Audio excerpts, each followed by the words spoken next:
Assalamualaikum warahmatullahi wabarakatuh. Perkenalkan, nama saya Alif Indi Milani dengan NPM 2008 101010013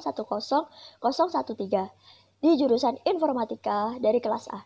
Di sini saya akan menjelaskan mengenai yang pertama ialah pengantar algoritma. Yang kedua ialah flowchart dan pseudocode. Yang ketiga ialah teknik percabangan dan yang terakhir adalah teknik pengulangan. Oke, langsung saja kita ke videonya. Oke, algoritma. Sebenarnya apa sih algoritma itu? Kalau di dalam komputer, itu kan ada input, ada output, terus ada proses kan?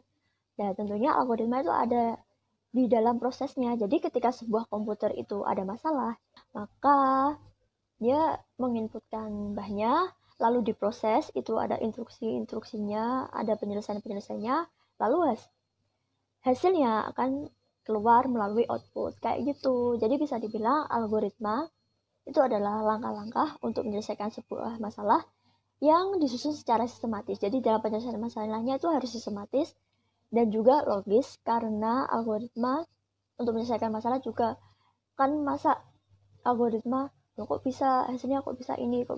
Jadi harus bisa dipikir dengan akal sehat.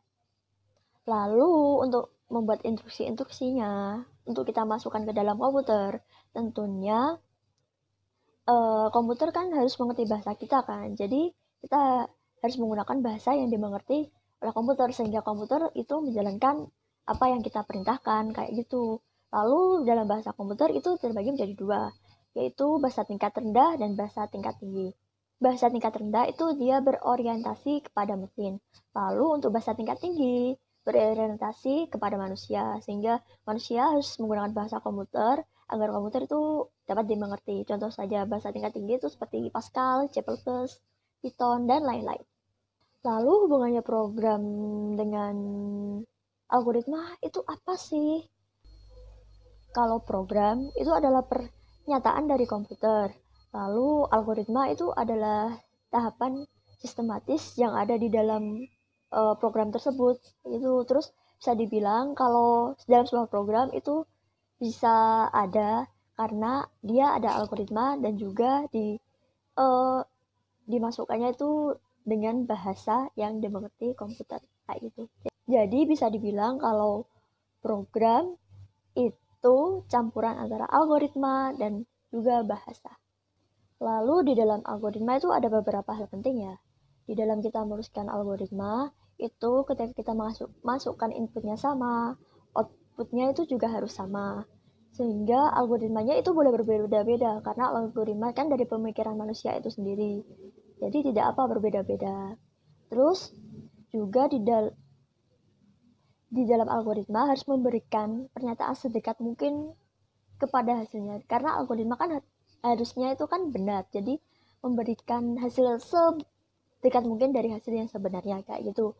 Terus untuk pengerjaan algoritma itu kalau bisa itu harus efisiensi, yaitu efisiensi memori dan juga waktu, karena dalam pekerjaan algoritma jika kita bisa mengerjakan dengan lebih cepat dan kita lebih mengerti urutan bagaimana sih kalau urutan A ke B itu agar tidak banyak, jadi kok oh ini jadi bisa untuk efisiensi waktu juga efisiensi memori gitu. Jadi kita bisa menggunakan waktu yang lebih singkat dan juga memori yang lebih sedikit.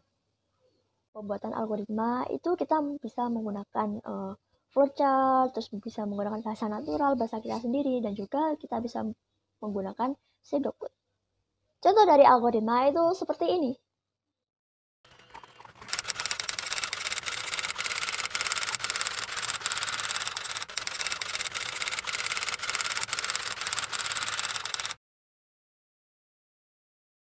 Flowchart. Untuk flowchart apa sih itu flowchart?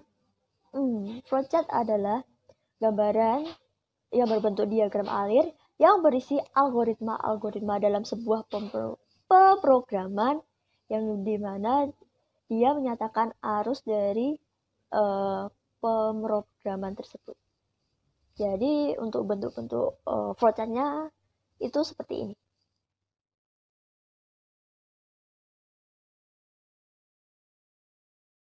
Lalu di dalam flowchart itu tidak ada rumus yang mutlak, sehingga kalian bisa menggunakan logika kalian sendiri.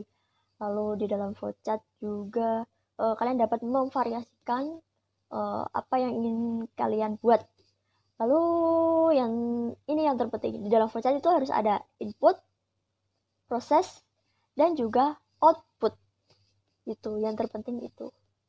Lalu untuk pembuatan flowchart itu ada hal penting ya, yaitu dimana ketika kalian menggunakan logikanya itu jangan yang berbelit-belit, jadi yang simple dan bisa dipahami oleh flowchart tersebut.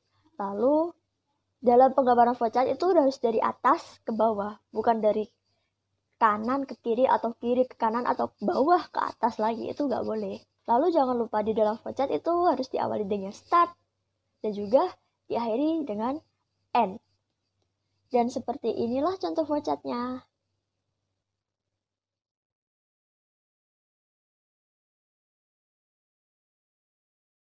Pseudocode. Sebenarnya apa sih itu pseudocode? Apakah sama dengan bahasa program? Tidak. Pseudocode itu hanya imitasi dari bahasa program. Jadi dia belum termasuk dalam bahasa program. Namun pseudocode itu bisa dibilang dia itu lebih memudahkan penggunanya atau para programmer itu agar lebih bisa lebih bisa memahami sesuatu permasalahan yang ada tanpa memerlukan sintaks. Kan kita tahu kalau dalam bahasa program tertentu itu kan ada sintaksnya. Jadi pseudocode itu agar agar penggunanya itu bisa lebih memahami gitu tanpa memerlukan sintaksnya. Lalu pseudocode itu memiliki beberapa fungsi. Di antaranya ialah dia dapat digunakan sebagai alat dokumentasi. Lalu seperti yang tadi saya bilang bahwa pseudocode itu bisa lebih memudahkan penggunanya agar bisa menyelesaikan sebuah permasalahan. Lalu pseudocode pun juga bisa membuat penggunanya itu bisa menuliskan algoritmanya itu. Di dalam pseudocode ini itu ada 3 bagian ya yang harus diketahui. Yang pertama ialah judul. Lalu di dalam judul ini biasanya itu diawali dengan kata program, lalu diikuti dengan apa. Juga ada hal-hal yang mengenai judul yang harus diperhatikan. Yang pertama ialah judul itu tidak boleh menggunakan kata spasi. Itu harus menggunakan strip di bawah atau underscore. Lalu judul itu tidak boleh menggunakan nama dari bahasa program yang ada gitu. Terus di dalam judul itu tidak boleh diawali dengan angka. Dan yang terakhir, judul itu diperbolehkan menggunakan huruf besar ataupun huruf kecil atau acak. Yang kedua ialah deskripsi. Di dalam deskripsi ini biasanya digunakan untuk mengisi variabel-variabel yang akan digunakan di dalam algoritma tersebut. Jadi ini berisi tentang variabel-variabel yang akan diinputkan. Yang ketiga yang terakhir ialah bagian implementasi. Di dalam implementasi ini adalah bagian yang paling utama karena di sini biasanya perintah-perintah itu ada. Jadi perintah-perintah tersebut bisa berarti runtutan penjelasan atau kondisional dan juga bisa juga dengan perulangan. Jadi di dalam implementasi ini program itu menjalankannya itu di sini. Dan juga contoh pseudocode itu seperti ini.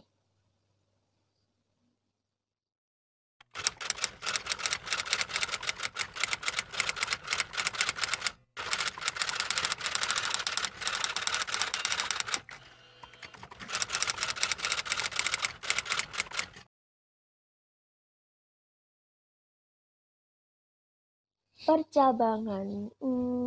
Untuk percabangan itu sebenarnya itu sebuah cara yang dimana program itu dapat melakukan prosesnya itu ketika ada sebuah kondisi yang memungkinkan itu seperti kondisi yang benar atau salah kayak gitu. Jadi bisa dibilang percabangan itu dimana program itu bisa berpikir untuk menyelesaikan permasalahan dengan kita memberikan sebuah kondisi gitu. Dan biasanya itu ditulis dengan if dan then. Lalu untuk percabangan sendiri itu dibagi menjadi 3 ya, yaitu ada if, ada if else, terus ada if else if.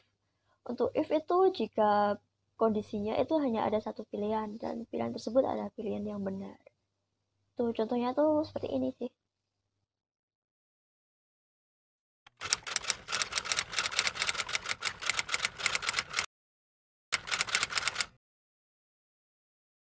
Untuk if else itu biasanya ada dua pilihan ya. Jadi bisa jadi benar, bisa jadi salah kayak gitu. Untuk contohnya tuh seperti ini sih, lebih jelasnya.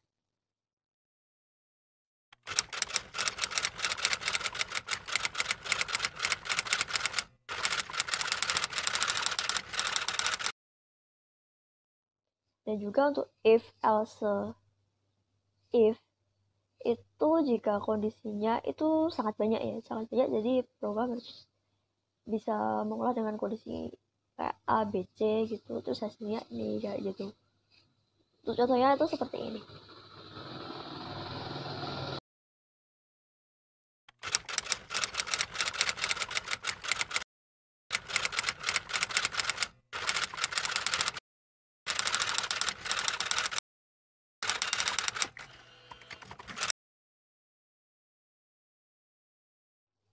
Untuk perulangan, sebenarnya perulangan itu kayak apa ya, kayak contohnya saja ya, kita membuat kata tidak itu kita bisa memunculkannya itu berapa kali. Jadi bisa dibilang kalau pengulangan itu atau looping itu adalah sebuah urutan perintah yang dilakukan secara terus-menerus sampai sebuah kondisi itu tercapai. Kayak gitu.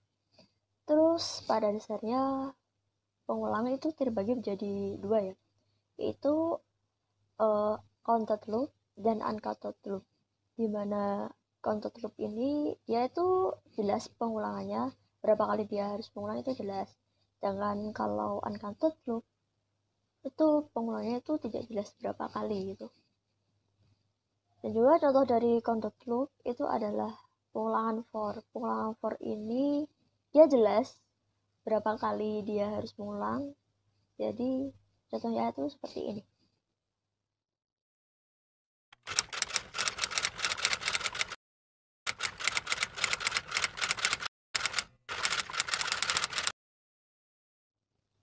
Dan juga untuk uncounted loop itu ada dua bentuk ya. Dua bentuk itu ada while dan do while. Kalau while itu sebenarnya perulangannya itu bisa dibuat menjadi counted loop, padahal uncounted loop. Jadi uncounted loop bisa menjadi uncounted loop.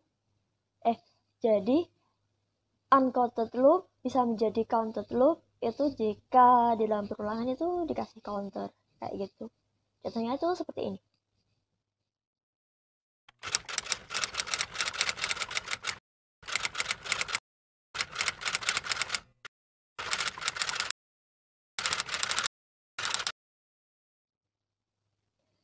Dan juga ada duel kan. Untuk duel ini perulangannya itu dilakukan sekali ya.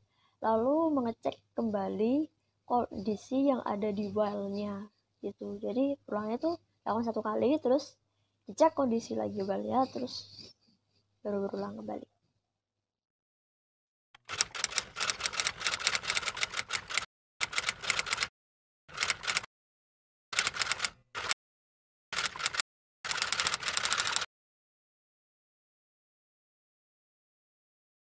Itulah beberapa penjelasan dari saya. Jika ada kesalahan dari isi kata maupun dari sikap saya sendiri, itu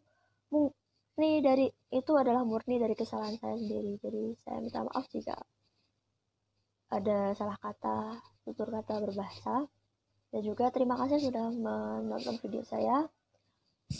Wassalamualaikum warahmatullahi wabarakatuh. Dadah.